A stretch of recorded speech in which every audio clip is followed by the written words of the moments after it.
श्री महाप्रज्ञ गुरवे नमः। जिसके सांसों में रहता है शाश्वत शांति का स्पंदन, उस महाप्रज्ञ को वंदन, उस महाप्रज्ञ को वंदन। सत्य अहिंसा अनेकांत को अर्पित जिसका तन मन, उस महाप्रज्ञ को वंदन, उस महाप्रज्ञ को वंदन। जिसके सांसों में रहता है शाश्वत शांति का स्पंदन, उस महाप्रज्ञ को वंदन, उस महाप्रज्ञ को वंदन।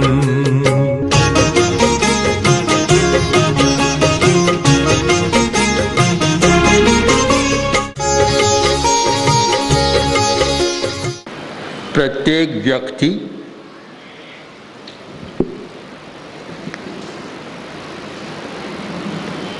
अपने जीवन में सफल होना चाहता है, विकास करना चाहता है,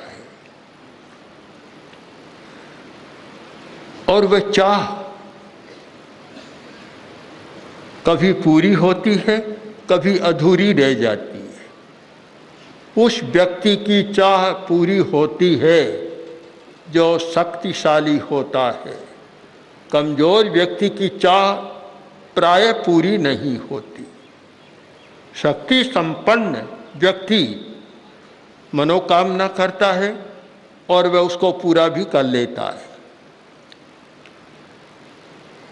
शक्ति के अनेक स्रोत हैं और शक्ति के अनेक वर्ग हैं। शक्ति एक प्रकार की नहीं, सैकड़ों सैकड़ों प्रकार की शक्तियाँ होती है। हमारे मस्तिष्क में शक्ति के सैकड़ों सैकड़ों प्रकोष्ठ हैं। सब व्यक्तियों में सारे प्रकोष्ठ जागृत नहीं होते। किसी व्यक्ति में शक्ति का कोई एक प्रकोष्ठ जागृत होता है, किसी में 2 हो जाते हैं, किसी में 4, किसी में 10।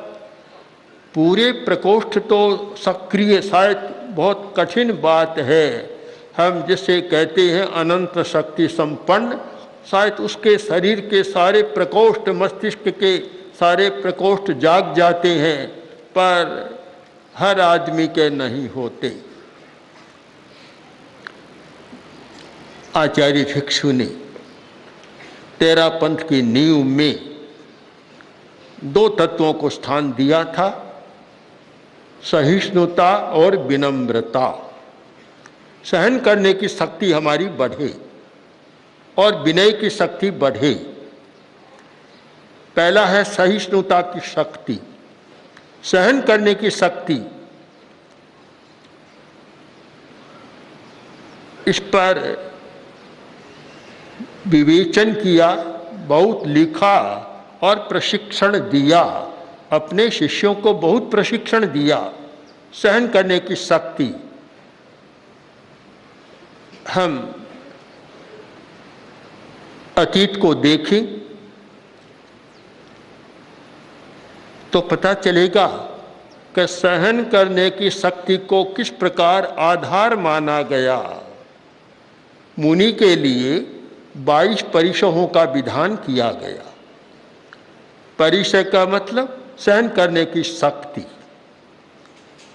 और जब तक 22 परिसहों पर विजय नहीं होती, सहन शक्ति का विकास नहीं होता, तब तक अहिंसा आदि महाव्रतों की सम्यक आराधना भी नहीं हो सकती। महाव्रतों की आराधना का एक बड़ा हेतु है परिसह विजय, यानी सहन शक्ति का विकास है। एक बहुत विचित्र खेल सा है, विचित्र खेल है कि शक्ति के कितने रूप किस प्रकार विकसित होते हैं। हम इसका थोड़ा विवेचन करें। एक शक्ति है जो भूख और प्यास को सहन कर सकती है। कुछ व्यक्ति ऐसे हैं जिनमें शक्ति का ऐसा विकास हुआ, 10 दिन भूखे रह जाते हैं, 20 दिन रह जाते हैं, महीने तक रह जाते हैं और लंबे समय तक भूख को सहन कर लेते हैं। और कुछ व्यक्ति ऐसे हैं कि एक दिन भी भूख को सहना कठिन होता है। कुछ व्यक्ति प्यास को भी सहन कर लेते हैं और कुछ व्यक्ति 1 घंटा भी प्यास को सहन नहीं कर सकते। तो एक शक्ति है जिसका हम वर्ग करें तो शरीर बल की शक्ति, शरीर का बल, शरीर बल इतना मजबूत है कि वह भूख प्यास को सहन कर लेता है, सर्दी गर्मी को सहन कर लेता है, लंबा चल लेता है, पैरों में ताकत है, शक्ति है, लंबी यात्रा को भी सहन कर लेता है। कुछ व्यक्ति 5 किलोमीटर चलते हैं और कहते हैं थक गए। कुछ व्यक्ति ऐसे हैं कि 40 किलोमीटर चलते हैं तो भी थकते नहीं है, विश्राम की जरूरत नहीं महसूस करते। यह शरीर बल, शरीर की शक्ति, हमारे मस्तिष्क में एक प्रकोष्ठ है शरीर बल का, शरीर की शक्ति का विकास। सहिष्णुता का एक रूप है शरीर बल, जो शारीरिक शक्ति इतनी बढ़ जाती है कि सर्दी को भी सहन कर लेता है। ऐसे साधक हैं जो अचेल रहते, वस्त्र बिल्कुल नहीं रखते। भगवान महावीर भी प्रायः अचेल थे, कोई वस्त्र नहीं था, सर्दी भी आई तो सहन कर लिया क्योंकि शरीर में इतनी शक्ति थी। गर्मी आई तो भी उसे सहन कर लिया, भूख को भी सहन किया। लंबी तपस्याएं महावीर ने की और प्यास को भी सहन किया। यह माना जाता है कि तीर्थंकर जो भी तपस्या करते हैं पानी नहीं पीते। अगर 6 महीने का उपवास किया तो 6 महीने पानी भी नहीं पिया। यह शरीर का बल, अमित शरीर का बल का इतनी ताकत है कि 6 महीना तक बिना पानी के जी सकते हैं।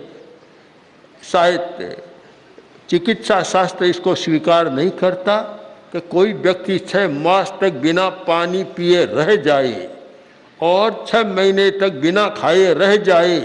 यह चिकित्सा शास्त्र है, चाहे तो एलोपैथी का है, मेडिकल साइंस का है और चाहे आयुर्वेद का है। इतनी लंबी तपस्या को वे शायद समझ नहीं पाए या स्वीकार नहीं करते, किंतु प्रत्यक्ष है और प्रत्यक्ष किम प्रमाण की कोई आवश्यकता नहीं। जयाचार्य ने लिखा कि तुम अग्रणी होकर जा रहे हो, पर पहले यह बताओ कि उलाहना सहन करने की शक्ति का विकास किया या नहीं किया। छद्मस्त हो, बीतराग नहीं हो, प्रमाद हो सकता है, कहीं विस्मृति हो सकती है, भूल भी हो सकती है। और वह भूल जब गुरु के पास आएगी, आचार्य के पास वह भूल आएगी और आचार्य तुम्हें उलाहना देंगे, उस समय तुम सहन कर सकते हो या नहीं, यह बताओ। अगर सहन कर सकते हो तो अग्रणी बनो और सहन नहीं कर सकते तो पहले ही प्रार्थना कर दो कि गुरुदेव मैं सहन नहीं कर सकता, इसलिए मुझे अग्रणी आप न बनाए। ये साफ कर दो। ये प्रशिक्षण दिया, बड़ा कठिन होता है। जब आचार्य योग्य व्यक्तियों ने भी कह दिया कि गुरुदेव आप मुझे कोई शिक्षा दे, उलाहना दे, तो एकांत में दे,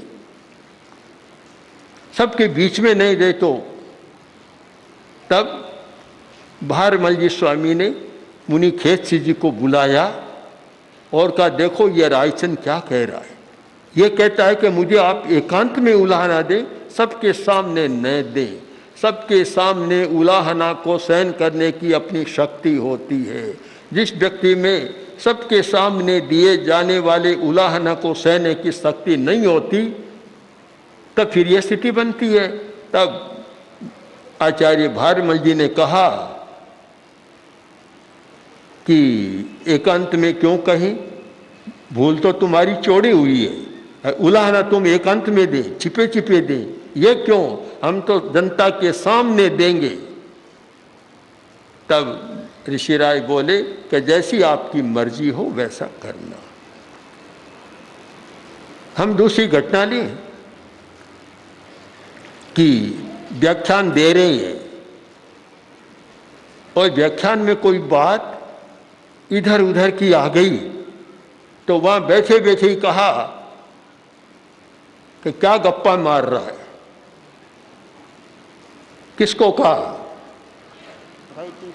अपने युवाचार्य को, उत्तराधिकारी को। भारमल स्वामी ने कहा कि क्या गप्पे मार रहा है। यह एक प्रशिक्षण है कि तुम सहन करना सीखो, चाहे उलाहना एकांत में दे, परिषद में दे, कहीं भी दे, उलाहना को सहन करना सीखो। हमारी एक शक्ति जो उलाहना, जो प्रिय नहीं होता, अप्रिय होता है, उसे सहन करने की शक्ति, और इसका बहुत प्रशिक्षण दिया गया। इसे सहन करने का बहुत प्रशिक्षण दिया गया कि तुम सहन करना सीखो, अप्रिय बात आए उसे भी सहन करना सीखो। मत सोचो कि लोगों में क्या लगेगा, लोग क्या समझेंगे, लोग क्या कहेंगे।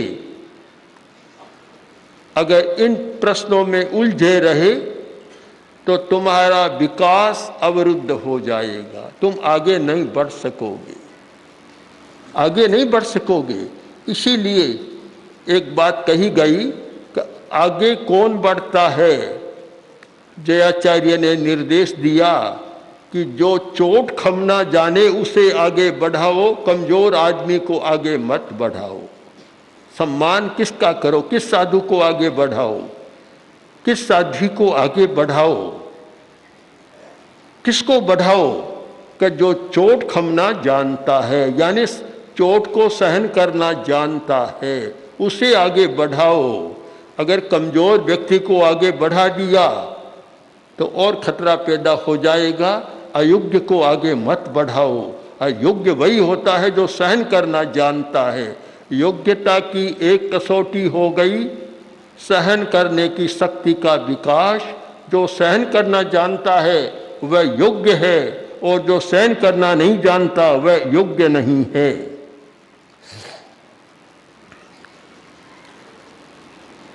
एक हमारा बल है, शक्ति है मनोबल। मनोबल का विकास बहुत आवश्यक है।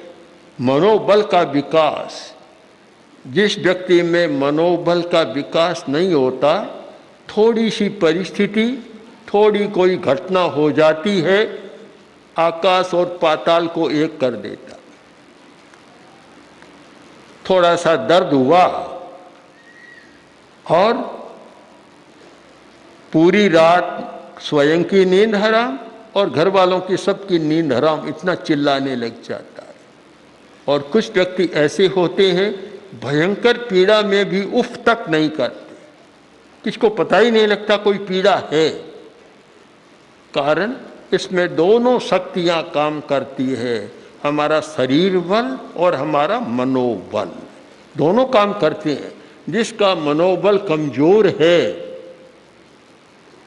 सामान्य सा ज्वर हो गया और बस लगता है कि सब कुछ हो गया, ऐसे लोगों को हम देखते हैं। थोड़ी स्थिति, थोड़ी बीमारी आने पर बिल्कुल अधीर हो जाती। और कुछ व्यक्ति ऐसे हैं इतना सहन कर लेते हैं कि जरा कठिनाई मालूम नहीं होती। मैंने देखा हमारे संघ के एक साधु मुनि कुंदनमल जी, जिनमें शरीर बल और मनोबल दोनों का अच्छा विकास था। पूज्य कालूगणी जोधपुर में चतुर्मास कर रहे थे और उनके मस्सा हो गया, मस्से की बीमारी, उसका ऑपरेशन करना। डॉक्टर ने कहा ऑपरेशन कर दो। उस समय हमारी परंपरा थी, हम डॉक्टर से नहीं करवाते, डॉक्टर की सेवा नहीं लेते थे। तो ऑपरेशन उन्हीं के भाई मुनि चौथमल जी ने किया। शायद साधु भी देख नहीं सके और इस प्रकार औजार से उसे चीरा गया, काटा गया। इधर तो काटा जा रहा है, न कोई अनस्थेसिया का प्रयोग, सूंघनी नहीं सुंगाई गई और एकदम चमड़ी को ऐसे काटा जा रहा है। और मुनि कुंदनमल जी कह रहे हैं, चौथमल जी जितना काटना हो काट लो, कमी न रह जाए। यह है शरीर बल और मनोबल। अगर मनोबल न हो तो शायद एक स्थान से चिल्लाने लगते, जैसे ही चमड़ी काटी जाती ऐसे चिल्लाते कि पड़ोसियों को भी सुनाई देता कि क्या हो रहा है। पर मनोबल इतना था कि उसको सहन कर लिया। तो फिर हम विश्लेषण करें, एक व्यक्ति में शरीर बल है और मनोबल है, पर क्रोध निग्रह की शक्ति नहीं है, निग्रह की शक्ति नहीं है। अप्रिय घटना के आने पर अधीर हो जाता है, अप्रिय बात को सहन नहीं कर सकता। शारीरिक कष्ट को तो सहन कर लेता है, किंतु अप्रिय परिस्थिति को सहन नहीं करता। बस ये मेरा उपकरण है, ये मेरी वस्तु, तुम क्यों ले गए, तुमने क्यों काम में ली, तुमने मेरा पात्र क्यों फोड़ दिया, क्यों टूटा, ये सारा सहन नहीं कर सकते। तो हम साफ देख सकते हैं कि शक्तियों में कितनी रेखाएं हैं, कितना विभाजन है, कि शक्तियों का विकास कैसे होता है।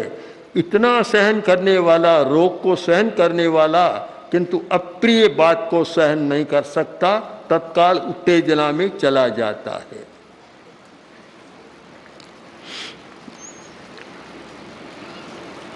एक हमारी शक्ति है आत्मबल। आत्मबल यानी भावात्मक बल, भाव बल, जो उदासी, बेचैनी, मानसिक असंतुलन, इन सब को सहन कर सकता है। बेचैनी की स्थिति आई और उसमें घबराता नहीं, उसको सहन कर लेता है। कहीं हीनता की बात आ गई कि प्रतिस्पर्धा है और प्रतिस्पर्धा में एक विजयी हो गया और एक पराजित हो गया, हार गया। अब उस समय क्या बनता है? आज की जो समस्या है, आज के छात्रों की समस्या है, वह यह है कि परीक्षा में फेल हुआ और कभी तो मरने की सोचता है, फांसी लगा लेता है, कभी घर से भाग जाता है, वो पता नहीं क्या क्या होता है। कारण तो उनमें आत्मबल नहीं है, अपनी पराजय को सहन करने की शक्ति नहीं है। विजय और पराजय ये दोनों दिन और रात की तरह जीवन के साथ चलते हैं। जैसे समय चक्र के साथ दिन और रात चलते हैं, वैसे विजय और पराजय चलते हैं। कभी आदमी जीत जाता है, कभी हार जाता है। अब जीतता है तो विजय को सहन करने की भी शक्ति नहीं, उन्माद में चला जाता है। हारता है तो हार को सहन करने की शक्ति नहीं है। और इसकी घटनाएं आजकल इतनी चल रही है कि न जाने कितने विद्यार्थी क्या क्या कर लेते हैं। और इसीलिए शायद शिक्षा जगत को ये चिंतन करना पड़ रहा है कि परीक्षा का क्या स्वरूप किया जाए, कैसे बदला जाए। तो वह सहन करने की शक्ति नहीं है। प्रियता को भी सहन करने की शक्ति, हम प्रिय घटना को भी कैसे सहन कर सके, बहुत कठिन बात है। प्रियता को सहन करना एक बड़ी शक्ति है। उदाहरण बहुत साफ है जिसका हम बहुत बार प्रयोग करते हैं कि प्रियता को भी आदमी सहन नहीं कर सकता। एक गरीब आदमी ने, मजदूर ने लॉटरी में कुछ रुपये लगाए और 5 लाख रुपए उसके आ गए। अधिकारी मिले और उन्होंने सोचा कि सूचना कैसे दी। अगर हम एक मजदूर को कहेंगे तुम्हें 5 लाख रुपए मिले हैं तो उसका हार्ट फेल हो जाएगा। युक्ति करें, कैसे दें। चिंतन किया, चिंतन में अनेक लोग बैठे थे। एक डॉक्टर भी था, तो डॉक्टर ने कहा ये दायित्व तो मुझे सौंपो, मैं सूचना दे दूंगा। डॉक्टर को सौंप दिया गया कार्य। डॉक्टर उसकी झोंपड़ी का पता कर गया और वहाँ टहलने लगा। उसने देखा कौन बाबू सा लग रहा है, बार बार आ रहा है। तो वह बाहर आकर बोला, बाबूजी आप कैसे आए, कैसे घूम रहे हैं? कभी ऐसे ही आ गए। और तुम्हारी झोंपड़ी है? कहाँ? तो आप भीतर आइए, चाय पान कीजिए। गरीब आदमी बहुत उदार होता है इस मामले में। बड़े लोग तो शायद इसे नहीं बुलाते किसी को, पर गरीब बड़ा स्वागत करता है। कहा आइए बैठिए। बैठ गया, बातें शुरू की और बातें शुरू करते करते बोला, अरे भैया तुम्हें तो फटा हाल है, झोंपड़ी भी ऐसी है, कपड़े भी ऐसे हैं कि क्या करें, नौकरी मिलती नहीं, वेतन पूरा मिलता नहीं है, क्या करें? मिलता नहीं है। अगर तुम्हें 10,000 रुपया मिल जाए तो? कहाँ पड़ा है 10,000? 10 पैसे रुपये मिल जाए, 10,000 की बात कहाँ है, सपना ही नहीं लेता। अगर मिल जाए तो बोला मिल जाए तो क्या इसमें पूछना है? आप जैसे उदार आदमी आते हैं, इतनी बात कहते हैं, तो अगर 10,000 मिल जाए तो 5,000 आपका, 5,000 मेरा, फिर मेरा। धनी नहीं कह सकता इसे। ठीक है, अब बात आगे बढ़ते बढ़ते 10,000, 50,000, लाख, 2 लाख आती गई और वह बराबर कहता गया कि आधा आपका पहले, आधा फिर मेरा। जब 5 लाख बोले कि 5 लाख मिल जाए तो वह मजदूर बोला 5 मिल जाए तो 2.5 आपका, 2.5 मेरा। डॉक्टर बोला 2.5 मेरा। डॉक्टर का हार्ट फेल हो गया, सहन नहीं कर सका इस बात। प्रियता को भी सहन करना बड़ा कठिन होता है। हर आदमी प्रियता को भी सहन नहीं कर सकता। जैसे अप्रियता को सहन करने की हमारी एक शक्ति है, वैसे ही प्रियता को भी सहन करने की हमारी एक शक्ति है। दोनों का विकास हो तब संतुलन कहा जाता है। गीता में स्थित प्रज्ञ कहा गया, 10वीं कालिक सूत्र में स्थितात्मा कहा गया। यह स्थितात्मा और स्थित प्रज्ञ या समभाव, समता कौन व्यक्ति होता है कि जो प्रिय और अप्रिय दोनों को सहन करने की शक्ति जिसमें जाग जाती है, जो प्रियता को, अनुकूलता को भी सहन कर सकता है और प्रतिकूलता को भी सहन कर सकता है, वह स्थितात्मा, स्थित प्रज्ञ या संतुलित मानस वाला। तो यह हमारा आत्मबल के द्वारा संभव है कि दूसरों को सहने की शक्ति।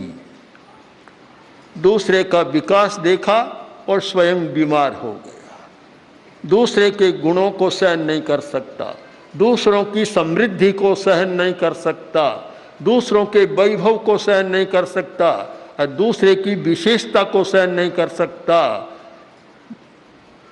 ईर्ष्या नाम की एक बीमारी हो जाती है।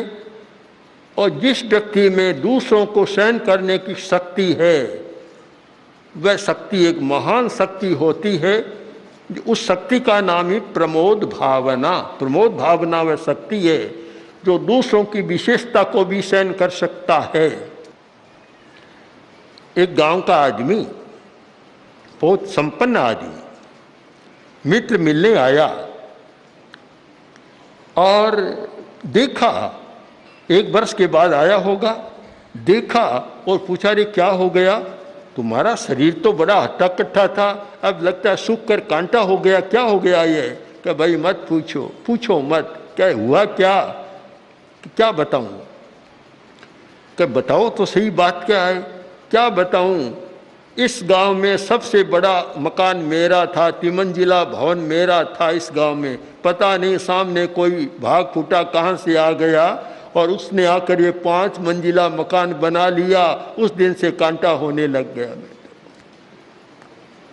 यह दूसरों को न सहने के कारण ऐसा होता है। दूसरों की समृद्धि को सहन करने की शक्ति यानी हमारी प्रमोद भावना गुण पक्षपात है।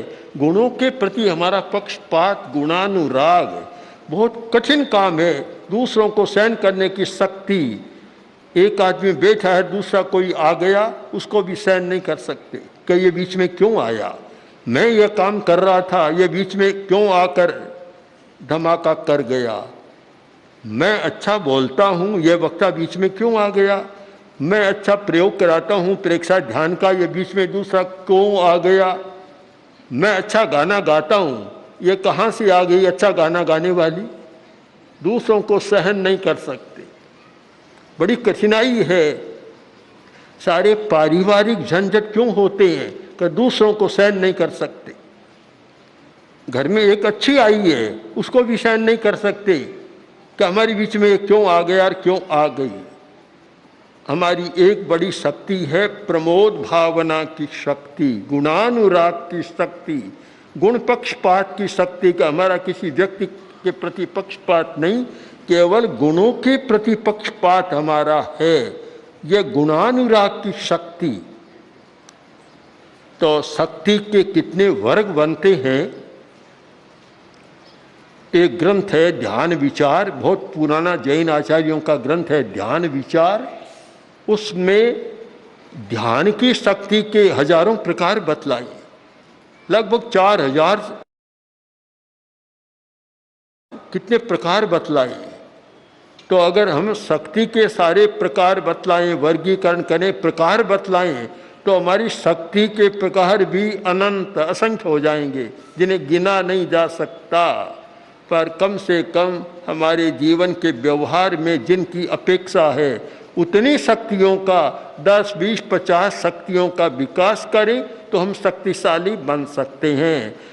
ओम श्री महाप्रज्ञ गुरवे नमः। ओम श्री महाप्रज्ञ गुरवे नमः। ओम श्री महाप्रज्ञ गुरवे नमः। ओम श्री महाप्रज्ञ गुरवे